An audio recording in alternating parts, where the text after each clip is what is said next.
EPL game week 30 came with a lot of blockbuster results, a lot of milestones attained, histories achieved. But then again, I've split it into three: the winners, the losers, and the in-betweens. For the winners, I have four clubs: Arsenal, Manchester United, Newcastle, and Brighton. For Arsenal, of course, this is just looking like a routine win for them. Yes, despite the noise that is happening outside, a lot of noise. When I mean noise, we have the likes of Mikel Obi saying a lot of things. But I love the fact that Arteta and boys, they are not perturbed regarding whatever it is that they are saying outside. They are concerned. Their focal point is what happens on the pitch, the ability to get 3 points and get on to the next game. The game against Everton looked at like a game that will be very, very tough, like a tough nut to crack. Come on, Everton, they were very, very stubborn all through the night. It was looking as though it would be ending 0-0. I understand that dropping points now is not going to be good for them, despite the fact that they were 7 points ahead of a certain Manchester City side. A Manchester City side that has been so inconsistent. But what did Arteta and his board do? Rather, what did they do?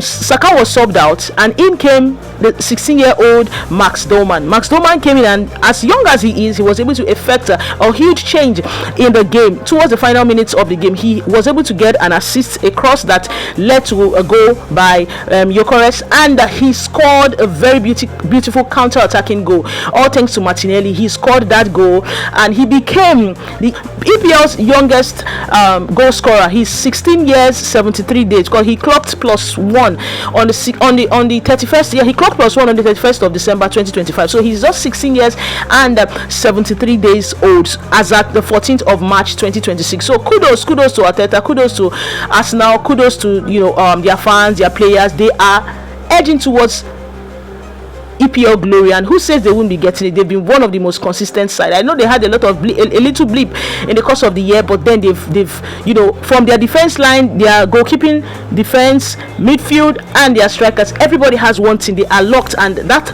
they are locked to winning the next 3 points. That's just it. Win the next 3 points. Forget about the noise happening behind. Forget about the noise coming from outside. Just focus on what they can control. That is what happens on the pitch. So they are the first side that are called the winners of the EPL game week 30. Yes.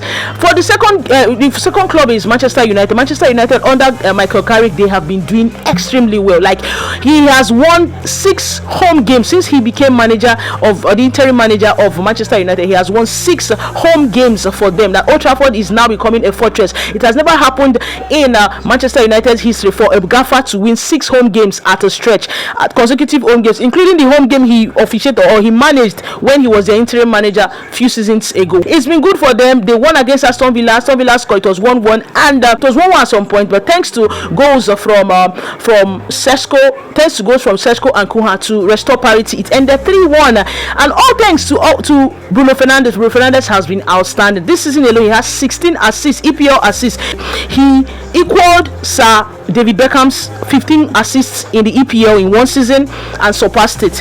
David Beckham achieved that in 1999-2000. That's 15 assists. Now he has 16 assists. That's for Bruno Fernandes, and he is just four assists shy of equaling Thierry Henry's 20 assists of 2002-2003 and Kevin De Bruyne's 20 assists of 2019-2020. So you can see it is very close. We have 8 more games before the season wraps up. Who says he will not achieve it? And if he attains this, then he will be in the conversation, because I heard a lot of conversation regarding, is he going to win PFA of the year? There are 3 awards to be won at the end of the season, by the way. We have the PFA Player of the Year, we have the Football Writers Player of the Year, and the Premier League Player of the Year. So I feel out of these 3, he might be able to win one. He will be winning one. Yes, I feel so, because he has been very, very consistent. Kudos to Manchester United and their fans. They are up above, they are excited. Third place, 54 points rather. It's no easy feat at all against an Aston Villa side that they need to thank their stars, because they were able to amass a lot of points before now. Because if what is happening now happened in the past, and the likes of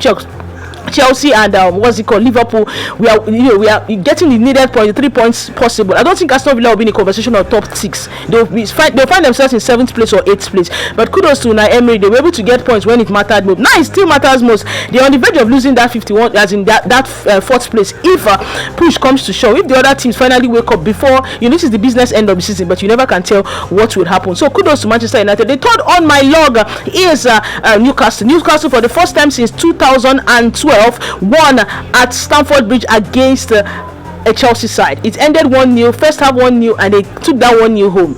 They didn't have their big shots like Jolinton, Bruno Guimaraes, and also what's his name, Tonali did not start that game. But look at what happened at the end of the day. Eddie Howe was able to field a side that defeated Chelsea on Chelsea's home turf. It's the first time in 14 years that it is happening. I don't understand what Liam Rosina and his players are doing, but then we'll see what happens going forward. So good one for Newcastle. They are the third on my list of winners. And the last on my list or my chart of winners is Brighton. Brighton went to Sunderland. Sunderland at the start of the season, they were doing well. Their home turf, that is the St. Mary's Stadium, was a formidable step. People don't go there and win games, but since the turn of the year, it's not been okay for them. I understand they have 40 points, but then again, they lost to Brighton at home. 1-0. It was at the 57th minute.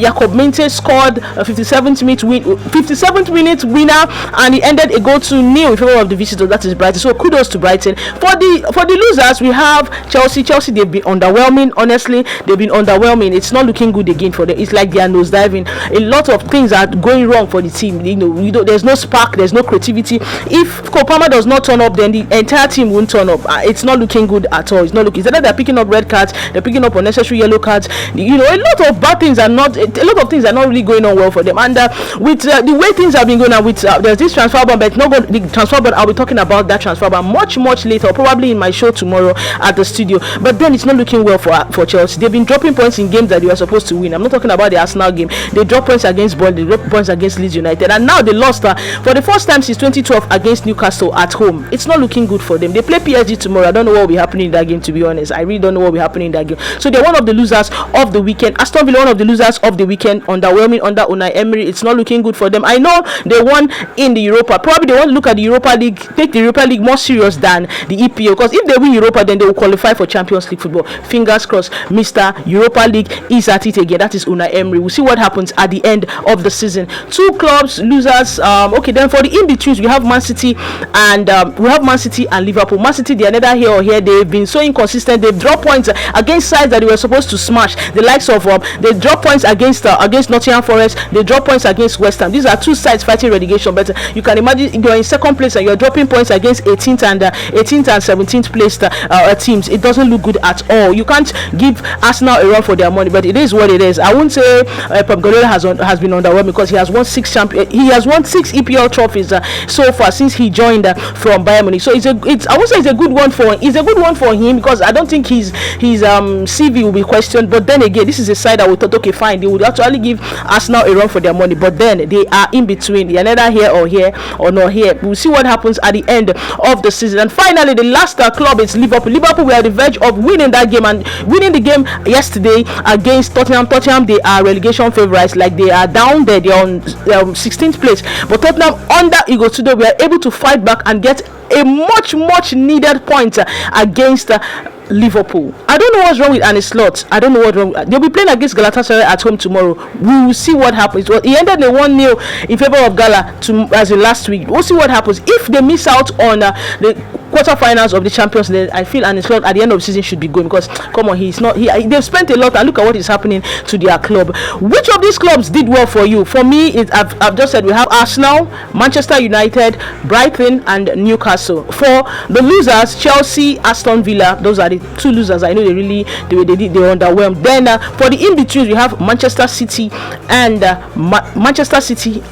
Liverpool. Can you state your opinions? Who amongst these teams do you think did well for you, and who amongst the teams that I just mentioned were underwhelming? Who was the standout player for you, standout club for you in the course of game week 30? Can you state your opinions in the comment section? Don't forget to like, share, comment, tell a friend to subscribe to my YouTube channel. This is the YouTube channel up there. Thank you very much. Enjoy the rest of the day. The next video will be a lot has been happening in the transfer market about Enzo Fernandez, and of course the transfer ban Chelsea has. Then would also do a video regarding the Champions League that will be coming up. Second leg, all to play for. Second leg, round of 16 Champions League games that we played tomorrow and next. Don't touch. I won't say don't touch that down. Watch the next video. The next videos. Thank you very much. Enjoy the rest of your day. Bye.